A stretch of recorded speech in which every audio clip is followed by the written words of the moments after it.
Perkenalkan, nama saya Ayu Sally Fitriani. Saya dari kelas E2, Prodi S1 Manajemen, Universitas Teknologi Digital.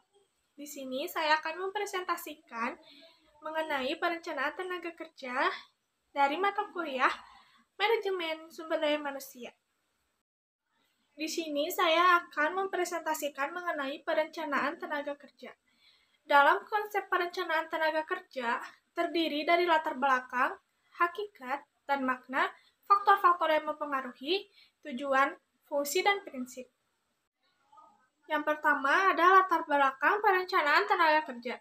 Perencanaan tenaga kerja merupakan suatu kebutuhan pokok dalam setiap organisasi atau perusahaan dan ditangani oleh suatu unit khusus yang dipimpin oleh orang yang memiliki keahlian di bidangnya. Karena SDM merupakan faktor utama yang menentukan hidup atau matinya sebuah organisasi, baik organisasi bisnis maupun sosial. Oleh karena itu, jika sebuah organisasi atau perusahaan mengharapkan terus dan berkembang, mengalami kemajuan dan perbaikan secara berkelanjutan atau continuous improvement, harus memiliki kepedulian yang tinggi terhadap kebutuhan SDM melalui sebuah perencanaan yang komprehensif dan sistematis serta dinamis. Selanjutnya ada makna perencanaan tenaga kerja. Menurut Erwaini Mondi tahun 2008, page 108, merumuskan perencanaan sumber daya manusia atau Human Resource Planning atau HRP adalah proses sistematis untuk mencocokkan pasokan karyawan internal dan eksternal dengan lowongan-lowongan pekerjaan yang diperkirakan muncul dalam organisasi sepanjang periode waktu tertentu. Lalu selanjutnya ada faktor-faktor yang mempengaruhi perencanaan tenaga kerja. Ada dua, yaitu faktor internal dan faktor eksternal. Yang pertama, faktor internal adalah faktor yang ada di dalam lingkungan organisasi atau perusahaan itu sendiri. Antara lain, yang pertama ada rencana strategik atau Renstra. Renstra merupakan acuan utama bagi sebuah organisasi perusahaan dalam menjalankan aktivitas atau bisnisnya. Tujuan jangka waktu tertentu, jangka panjang atau pendek, yang merupakan komitmen bersama seluruh anggota organisasi atau korporasi untuk mencapainya dan kebutuhan SDM pun dalam waktu tertentu di masa depan. Tergambarkan di dalamnya kapan harus merekrut, untuk keperluan apa, jenis apa, pada level mana, dan seterusnya. Yang kedua ada kebijakan baru perusahaan. Organisasi, kebijakan baru lahir saat ada perkembangan baru yang perlu diikuti dan dipenuhi, yang sebelumnya tidak terprediksi dalam Renstra. Yang ketiga ada pendanaan, merupakan salah satu faktor yang sangat penting dalam perencanaan SDM. Dengan mempertimbangkan kemampuan anggaran, maka dapat dibuat skala prioritas kategori pegawai yang harus direkrut. Yang keempat ada rencana produksi, produk baru, serta struktur organisasi dan tata kelola struktur organisasi. Masih di faktor yang mempengaruhi perencanaan tenaga kerja. Yang kedua ada faktor eksternal.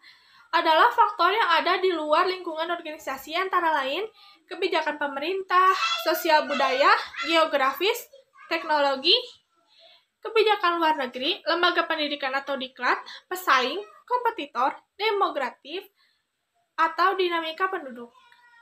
Lalu ada tujuan perencanaan tenaga kerja. Secara detail, tujuan perencanaan tenaga kerja adalah yang pertama, terprediksinya permintaan masa depan perusahaan atau organisasi terhadap kebutuhan tenaga kerja.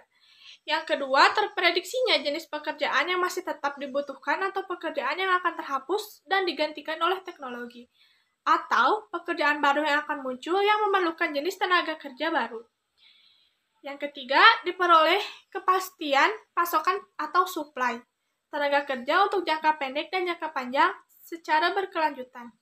Yang keempat, ada terprediksinya kondisi tenaga kerja yang tersedia yang telah diluluskan atau akan dihasilkan oleh lembaga penghasilnya, baik menyangkut kualitas maupun kuantitasnya, termasuk spesifikasi keahliannya. Yang kelima, diperolehnya estimasi kebutuhan dana dan fasilitas lain yang diperlukan agar pegawai mencapai tingkat produktivitas yang optimal. Lalu ada fungsi perencanaan tenaga kerja. Perencanaan tenaga kerja memiliki fungsi yang sangat penting. Fungsi tersebut diantaranya yang pertama sebagai acuan atau pedoman bagi perusahaan melalui departemen atau divisi SDM dalam manajemen kepegawaian, terutama melakukan rekrutmen dan penyediaan pegawai. Yang kedua, sebagai sumber instrumen atau alat kontrol dalam pengendalian manajemen kepegawaian, termasuk pengadaan dan penyediaan pegawai, baik kualitas maupun kuantitas. Yang ketiga, sebagai acuan dalam membuat estimasi kebutuhan pendanaan dan fasilitas lain yang terkait dalam kurun waktu tertentu sesuai dengan kebijakan organisasi atau perusahaan. Yang keempat, ada sebagai dasar dalam melakukan evaluasi terkait pengadaan atau penyediaan sumber daya manusia secara berkelanjutan. Evaluasi memiliki makna memastikan apakah tujuan perencanaan sumber daya manusia tercapai atau tidak. Hasil evaluasi berfungsi juga sebagai umpan balik atau feedback untuk penguatan yang sudah baik dan perbaikan untuk yang belum lancar.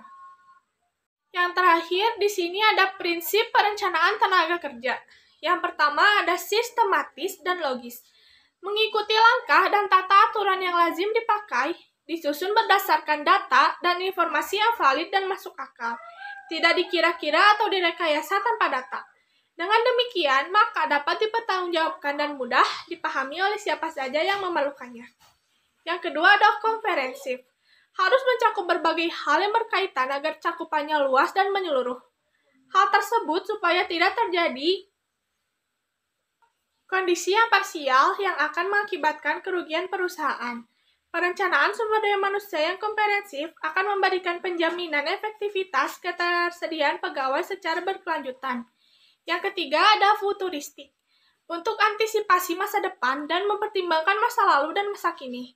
Antisipasi dibuat berbasis kecenderungan yang diperoleh dari hasil analisis data dan informasi yang tepat. Oleh karena itu, perencanaan harus mampu menggambarkan situasi masa depan yang menjadi kebutuhan perusahaan. Yang keempat ada dinamis. Perencanaan sumber daya manusia harus memiliki kelenturan yang tinggi agar mudah beradaptasi dalam penyesuaian dengan perubahan dan tuntutan perusahaan. Yang kelima ada efektif dan efisien. Sesuai dengan prinsip ekonomi dan perencanaan sumber daya manusia harus efektif dan efisien. Harus dapat mencapai sasaran dan tujuan dalam mendukung perusahaan untuk menjamin ketersediaan pegawai dengan memanfaatkan biaya seminimal mungkin secara proporsional. Sekian presentasi dari saya, mohon maaf apabila banyak kesalahan. Terima kasih. Wassalamualaikum warahmatullahi wabarakatuh.